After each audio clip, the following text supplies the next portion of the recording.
Hi guys, Andy here. A very simple app for you today. It's another of my own apps. It's the first time I've done an actual weather app, but it's for a quite specific purpose, and was kind of inspired by a request, not directly to me, just somebody saying, is there an app that will warn me if it's going to freeze overnight, I think was what they'd asked. And I thought, that should be pretty simple to do actually, and it was. I'm not gonna lie, it only took probably in total about 8 hours in all to code, but I think now it's all fully functional.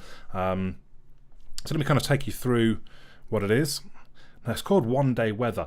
If you've got a better idea for the app name, please post it in the comments, because I'm not even sure why I called it One Day Weather. It's not really one day weather, it's kind of overnight and morning weather, but that didn't really have the same ring as One Day Weather. So I did that as a temporary thing, and I'm just going to leave it called One Day Weather.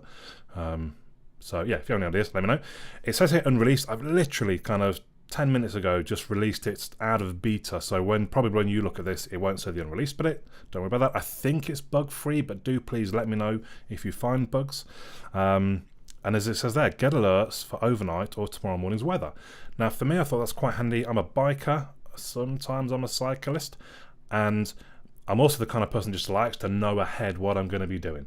So you could just wake up in the morning and look out the window. Oh, it's raining, I think I'll drive today. I'm the kind of person that wants to know, I don't even know why really, but I want to know before, like the night before, what am I going to be doing in the morning? Or if I'm going to the gym, So anyway, I'll show you the app. So I'm going to tap open. Now, first of all, you'll see allow One Day Weather to access this device location. Obviously, I need to know where you are for it to be able to pass the weather information specific for you. It is only using effectively cell tower location. It's not using GPS, and it only uses it at the notification time when it needs to check the weather. So it's not constantly tracking you. It should have no detrimental effect on your battery. It is literally going to take one snapshot whenever your notification time is set. So if you look at the app, it's not really about the app. As I said, it's more about notifications. But in the app, so it will always tell you that night's weather forecast. So it says light rain. There's actually like official measurements for what light rain is. I think 2.5 millimeters and below was light rain, and then up to 7.5 millimeters was just like rain, and then it was heavy rain above that, or something like that. I thought it was quite interesting. I don't know that. So we've got light rain overnight, 4 degrees low, 5 degrees high. I have seen somehow at one point the low was higher than the high.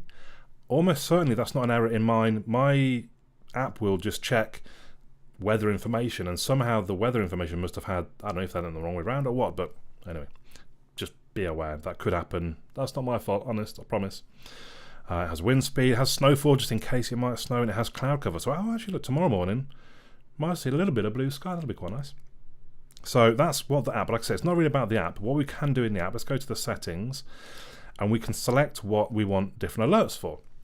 So you might only be interested if it gets icy. You might not care if it's going to rain. I think the guy that requested the app was wanting to know whether he could leave some in his van overnight. And I guess if it was going to freeze, he didn't want to leave whatever in the van. So he might only be interested in if it's going to be icy. If you're a biker, you're probably more interested in the rain, ice and snow, and maybe the sun. Because actually if it says, oh, it's actually going to be quite sunny, and that will just trigger when... I'm going to turn them all back on it. Actually, no, I'm not bothered about when. That might only trigger when cloud cover is, I think, less than 20% or something, and you have nice clear blue skies. So then also we've got to pick the notification time. So I'm going to just change that. So as you can see, mine's set to 9 o'clock at night. I'm going to switch it to the morning, and I'm going to make it so hopefully if we can get it in time. So now we just need to wait for it to trigger basically.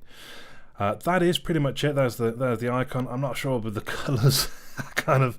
So the yellow is what's called the accent colour, and you generally go something nice and bright. So I thought, well, let's make the icon nice and bright. So boom, it sort of stands out clearly.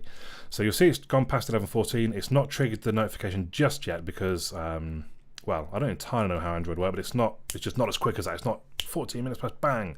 At some point in the next kind of 20 seconds or so, it's going to send, hopefully, the message to the app that says, oi, Andy wants his weather notification about tonight and tomorrow morning. And we should see the notification appear. And there it is. We've just seen it appear. And you can see the icon is a little sort of rain cloud. It should change if it's just... If it was just going to freeze, you get a little kind of thermometer looking thing. If it was going to snow, you'd have a snowflake. So I'm not sure. Let me know in the comments down below. Do you prefer that, or would you just prefer always the same icon so that you know it's this app? But if we pull down, you see that it says one day weather, possible freezing overnight, because it did have a low of 4. It would say freezing if it was going to go way below that.